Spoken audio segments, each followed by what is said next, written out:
Este segmento es presentado por Endrina Brooks. Ella no solo te conseguirá la casa de tus sueños, sino que además, como diseñadora de interiores, te ayudará a lograr los espacios que necesitas. Educación financiera. Estrategias fiscales. Beneficios en vida.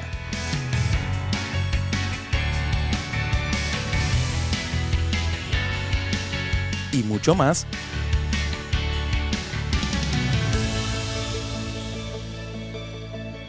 Power Insurance Financial, en Orlando, Florida.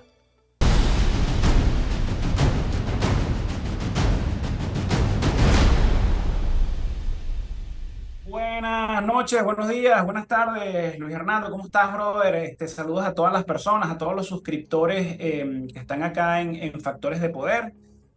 Hoy, una semana más, pues compartiendo con ustedes. ¿Qué tal, Luis? ¿Cómo vas?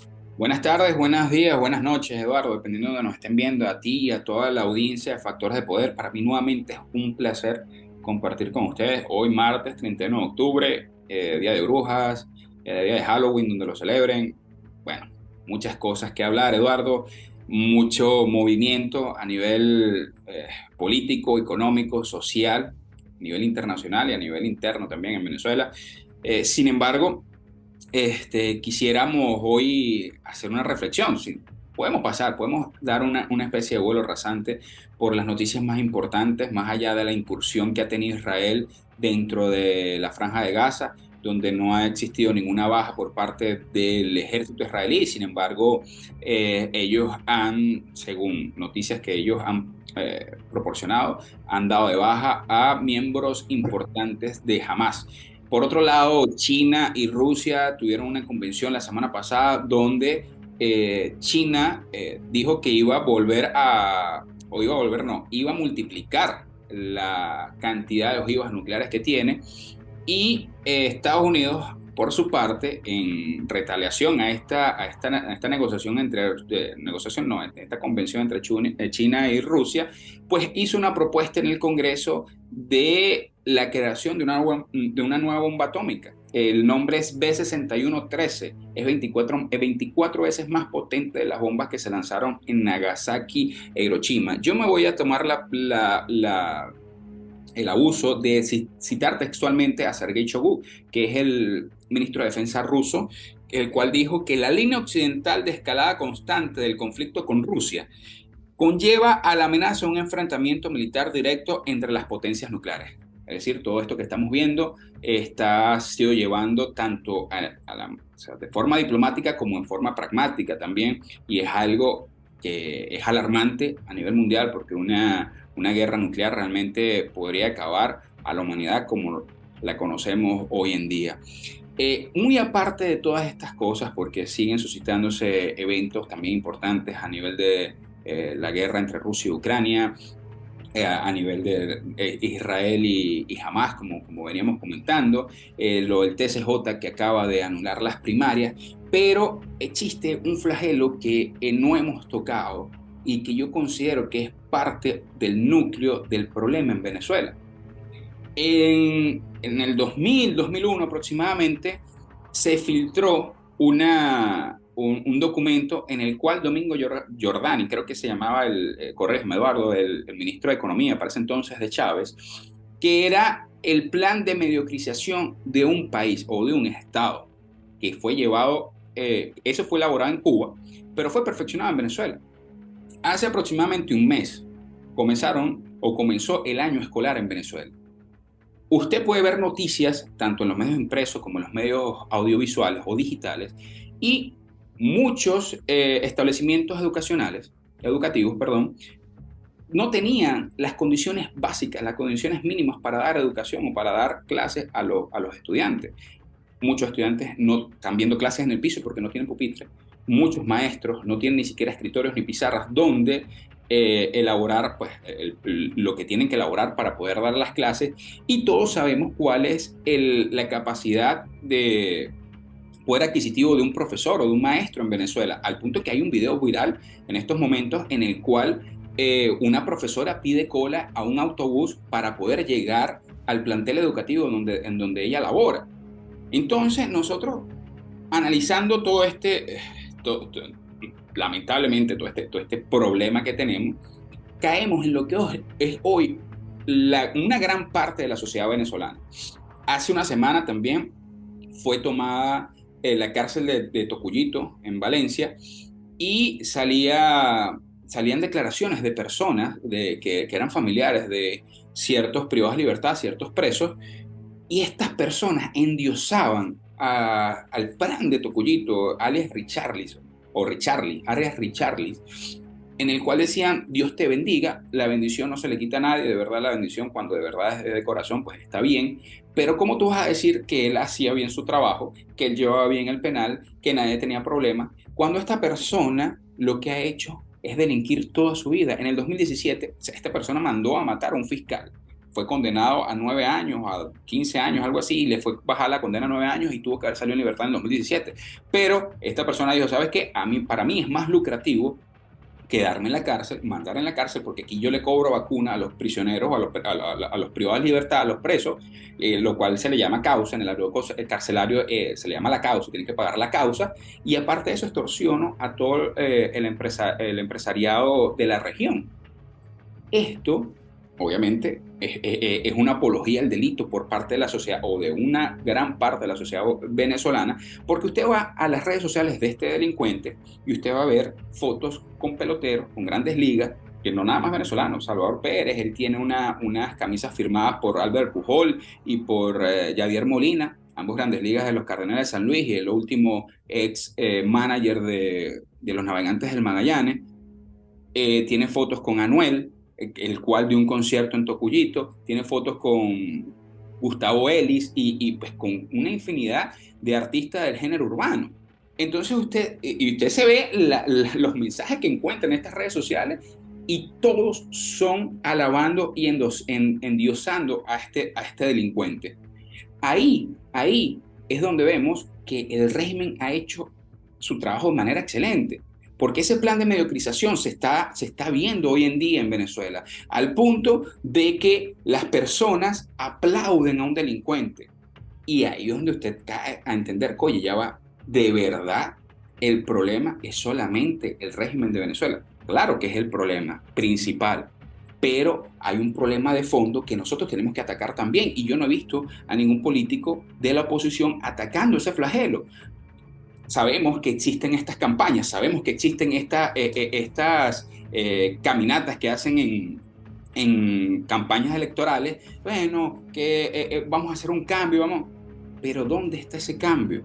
No me pueden decir a mí que no han manejado recursos, porque sí han manejado recursos, y yo no voy a nombrar uno por uno a los políticos los cuales pudieron tener acceso o no a estos recursos. Sin embargo, este problema realmente es el cáncer que nos ha llevado a tener a este régimen atornillado como lo tenemos hoy en día, Eduardo.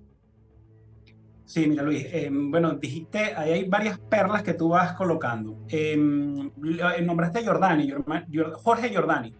Jorge Giordani fue ministro de Planificación. Las personas que han seguido o siguieron lo que fue la apoteosis de Hugo Chávez desde muchachito de Sabaneta hasta llegar a su connotada, bueno, a participación como delincuente primordial y como principal responsable de lo que ha sido el genocidio y la miseria del país. Saben que Hugo Chávez conoció a Giordani intentando hacer un posgrado, una maestría en la universidad, y de allí pues intentaron pues entrelazar un nexo.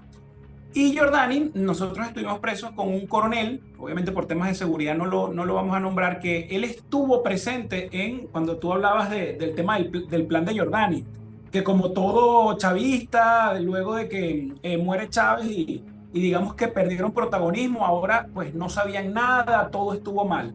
Y Giordani en una conversación con Hugo Chávez frente a ese coronel decía: pero Hugo, los queremos brutos, brutos es que los queremos, que un pueblo bruto, un pueblo ignorante es más fácil de manipular.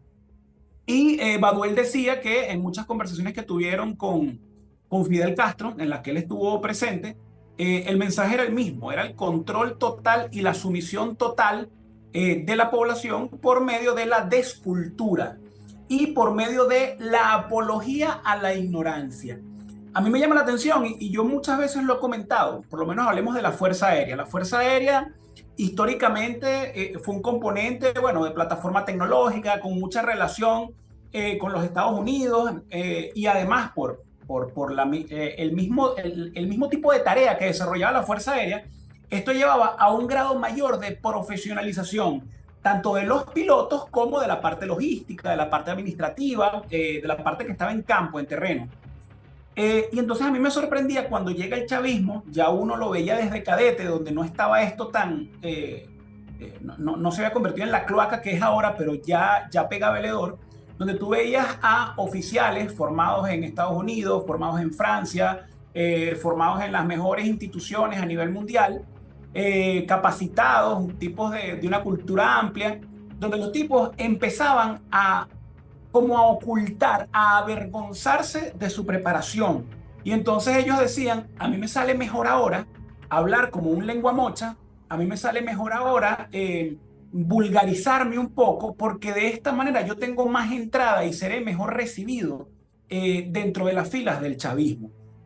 También está el tema de la apología del delito. Yo acá tengo un muy buen amigo que, por cierto, este invitado lo vamos a entrevistar para que nos dé en unos próximos programas para que nos resuma y nos explique un poco cómo es toda esta ensalada que hay actualmente en España, donde él dice, mira, Eduardo, yo seguía en el 98, a mí me llamó mucho la atención el tema de Hugo Chávez, pero luego de que yo vi, el tipo le encantan mucho las gráficas, el tipo es un estadista, además de historiador, y él dice, cuando yo vi el ascenso de lo que eran los índices de robo, de muertes violentas, de inseguridad, ya en las tempranías, ya en el 2000, en el 99, él dice, ya yo como que me desprendí de ese proyecto y mi análisis fue por otro lado. A ver por las esquinas o a ver con un poco alejado del mapa para tener mayor apreciación. Y eso es lo que ha venido ocurriendo, ¿no? Además de que a eso se le pueden dar 1000 lecturas.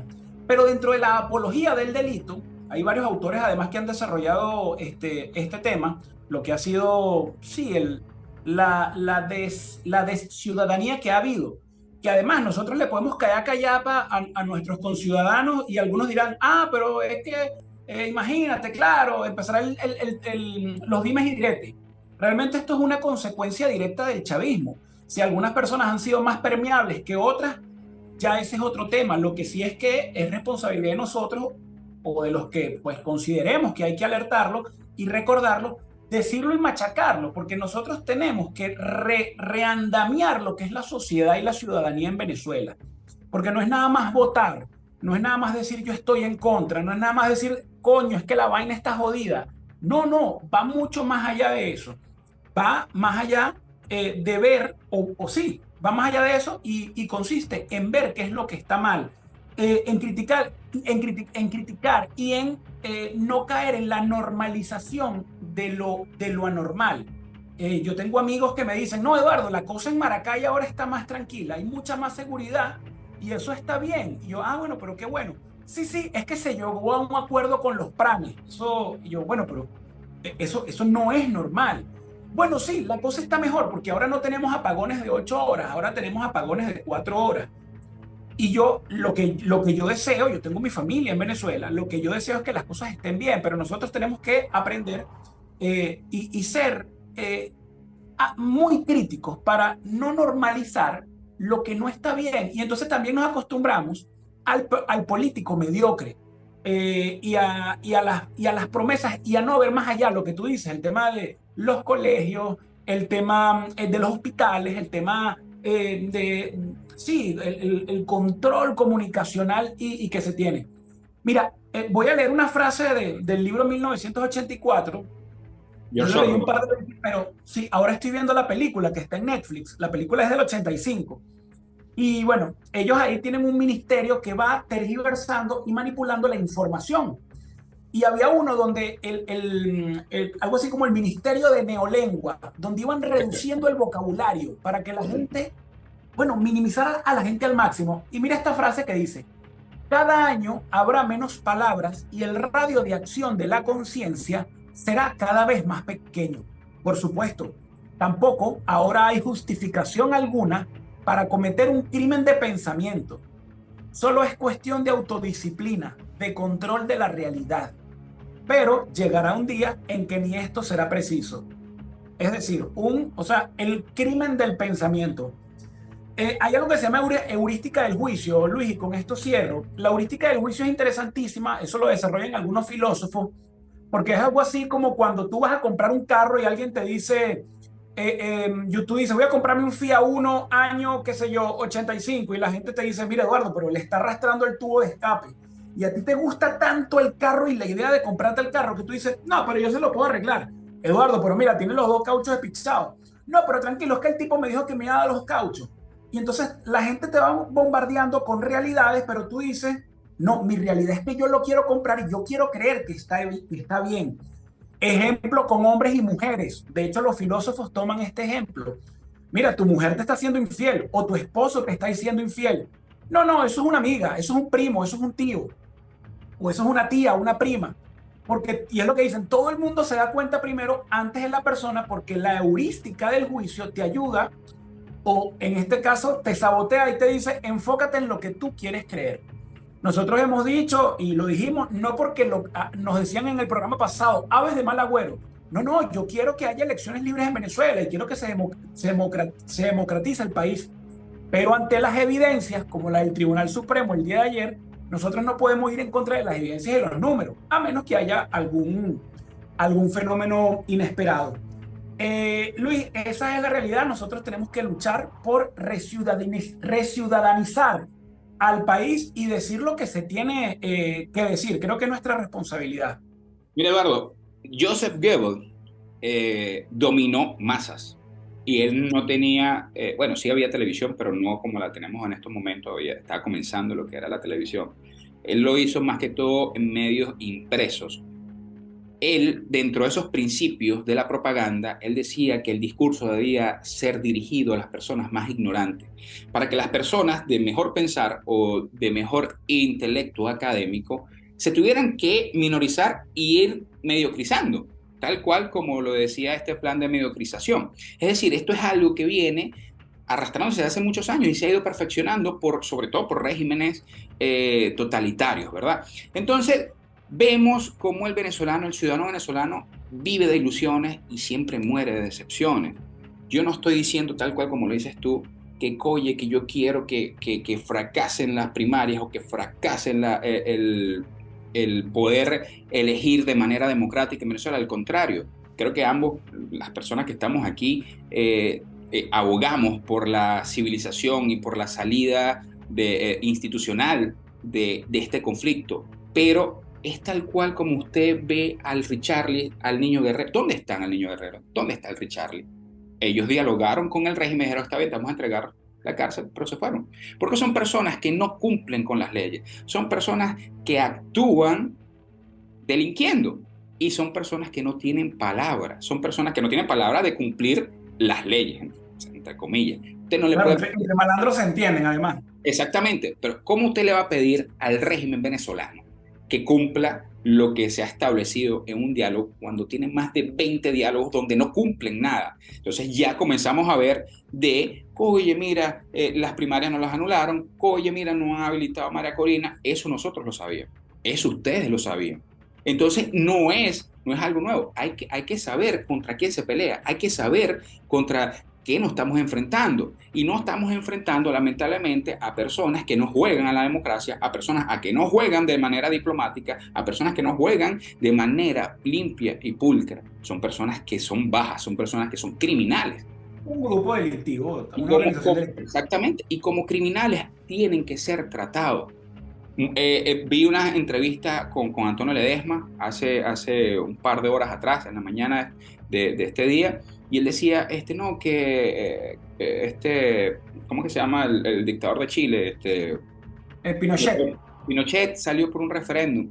Pinochet no era un delincuente, es verdad, Pinochet era un dictador, pero Pinochet no traficaba con drogas, no traficaba con minerales de su estado, no era un delincuente, no manejaba un narcoestado. Usted no está solamente tratando con una persona que se quiera aferrar al poder porque, bueno, porque es Mira, megalomaníaco. Luis, y disculpa ahí que te ataje, y al que le guste y no, Pinochet persiguió y tuvo mano de hierro lo que fue la operación Cóndor y tal contra el comunismo. ¿Y Correcto. cuál es el primer país de Latinoamérica actualmente en todos los índices, con todos los problemas que puede tener? Es Claro, Chile. es que los economistas le llaman el milagro chileno, el milagro chileno.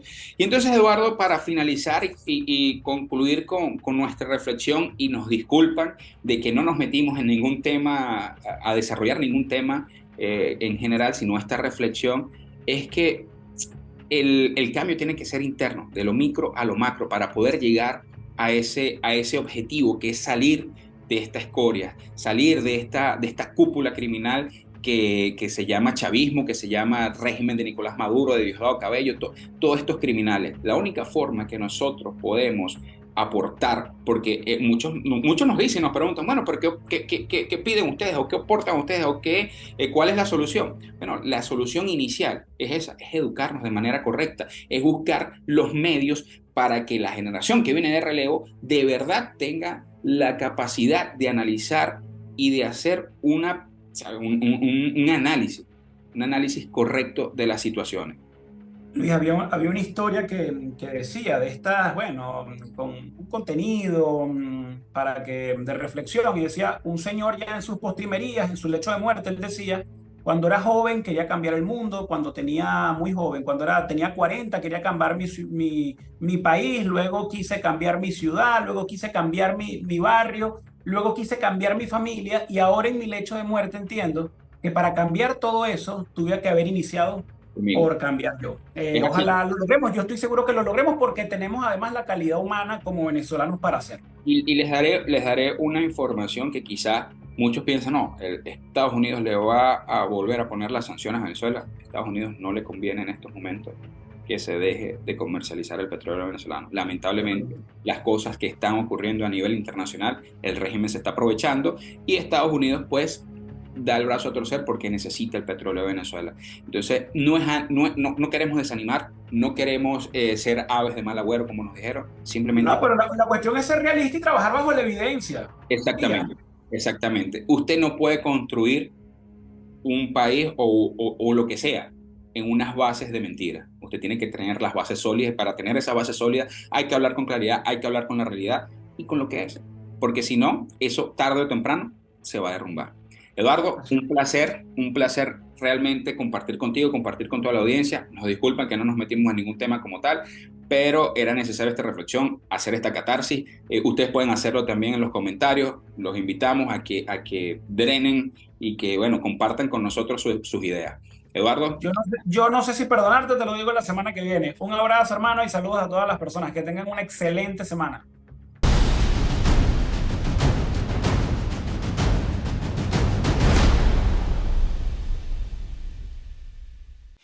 Este segmento es presentado por Endrina Brooks. Ella no solo te conseguirá la casa de tus sueños, sino que además, como diseñadora de interiores, te ayudará a lograr los espacios que necesitas.